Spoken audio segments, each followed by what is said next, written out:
He himself did not speak a word, and his very neighbors could not have stated at what precise moment he had sat down between them.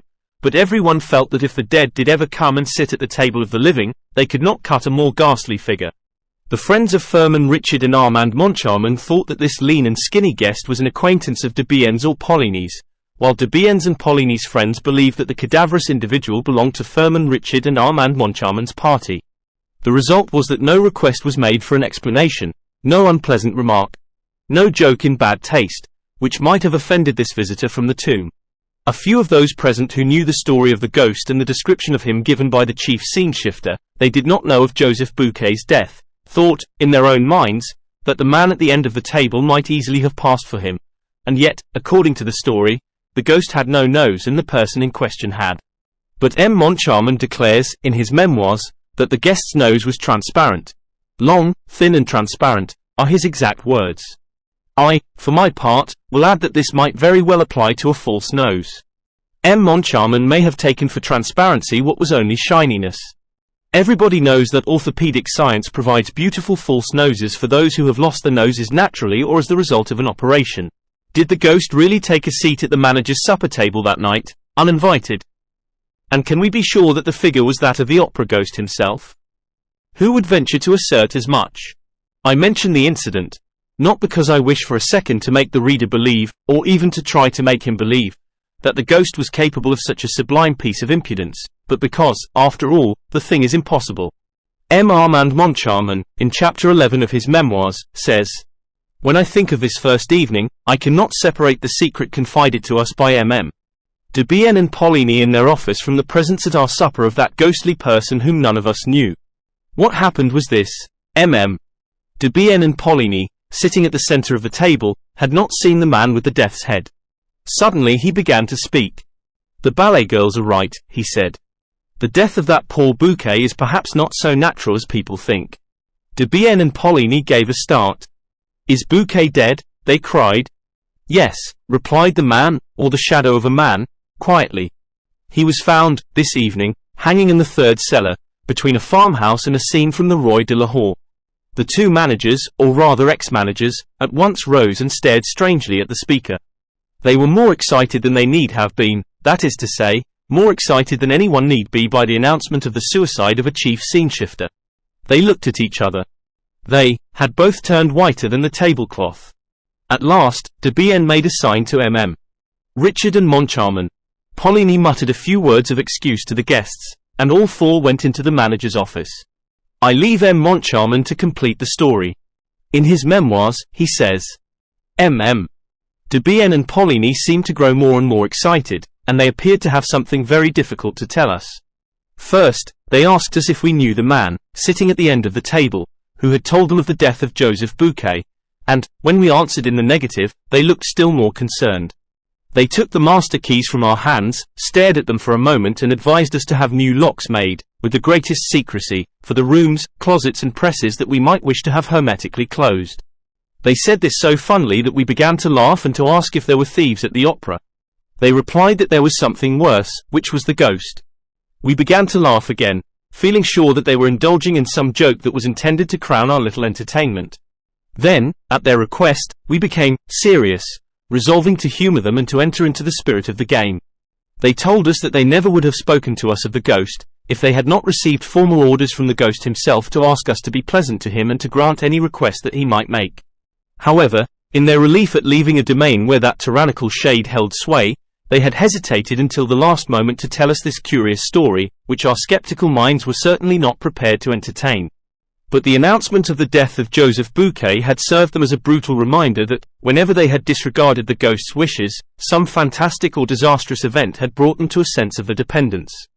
During these unexpected utterances made in a tone of the most secret and important confidence, I looked at Richard.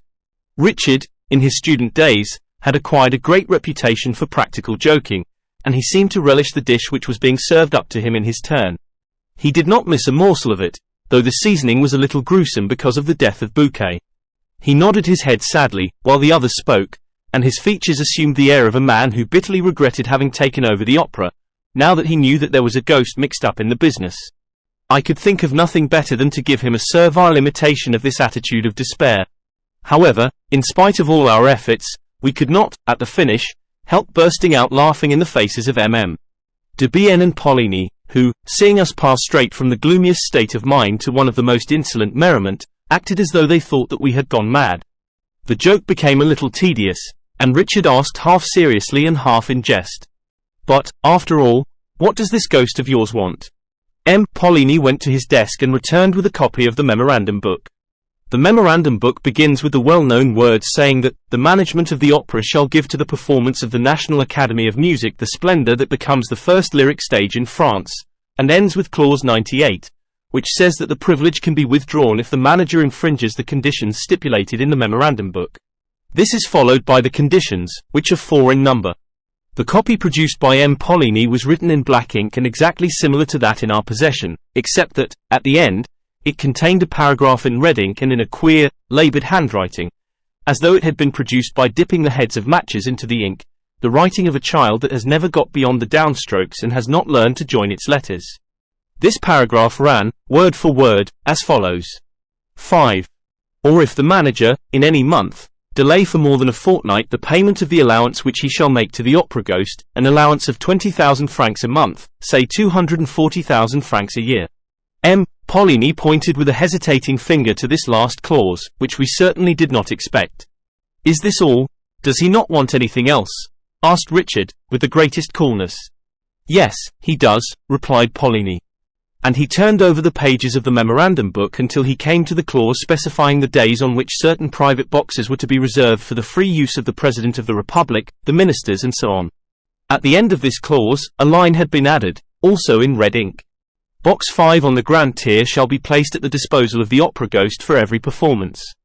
When we saw this, there was nothing else for us to do but to rise from our chairs, shake our 2 predecessors warmly by the hand and congratulate them on thinking of this charming little joke, which proved that the old French sense of humor was never likely to become extinct.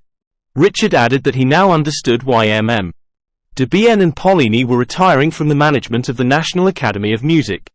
Business was impossible with so unreasonable a ghost. "Certainly, 240,000 francs are not be picked up for the asking," said Pauline, without moving a muscle of his face. "And have you considered what the loss over box 5 meant to us? We did not sell it once, and not only that, but we had to return the subscription. Why, it's awful. We really can't work to keep ghosts. We prefer to go away." "Yes," echoed de Bien, "we prefer to go away. Let us go." And he stood up. Richard said, "But, after all, it seems to me that you were much too kind to the ghost. If I had such a troublesome ghost as that, I should not hesitate to have him arrested." "But how? Where?" they cried, in chorus. "We have never seen him." "But when he comes to his box?" "We have never seen him in his box." "Then sell it." "Sell the opera ghost's box." "Well, gentlemen, try it." Thereupon we all 4 left the office. Richard and I had never laughed so much in our lives. Chapter 4 Box 5. Armand Moncharmin wrote such voluminous memoirs during the fairly long period of his county management that we may well ask if he ever found time to attend to the affairs of the opera otherwise than by telling what went on there.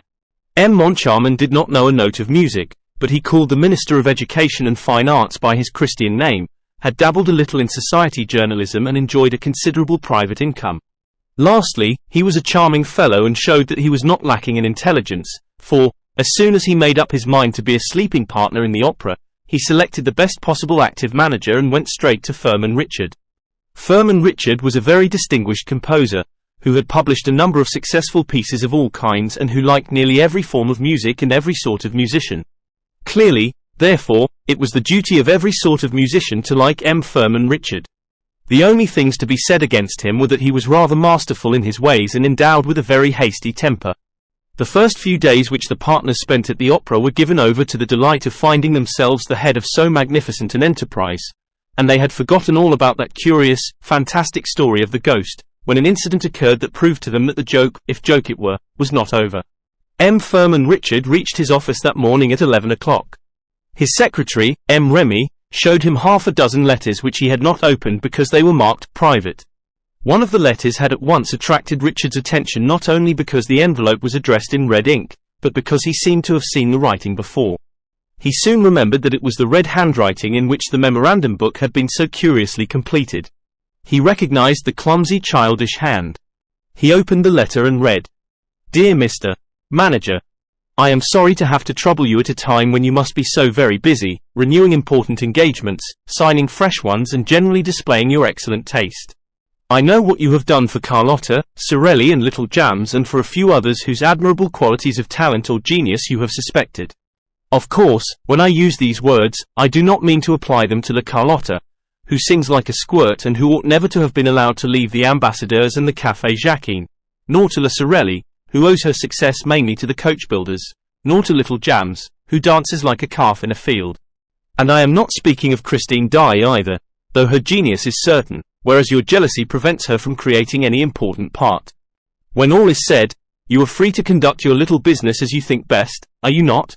All the same, I should like to take advantage of the fact that you have not yet turned Christine Daaé out of doors by hearing her this evening in the part of Sibyl, as that of Margarita has been forbidden her since her triumph of the other evening.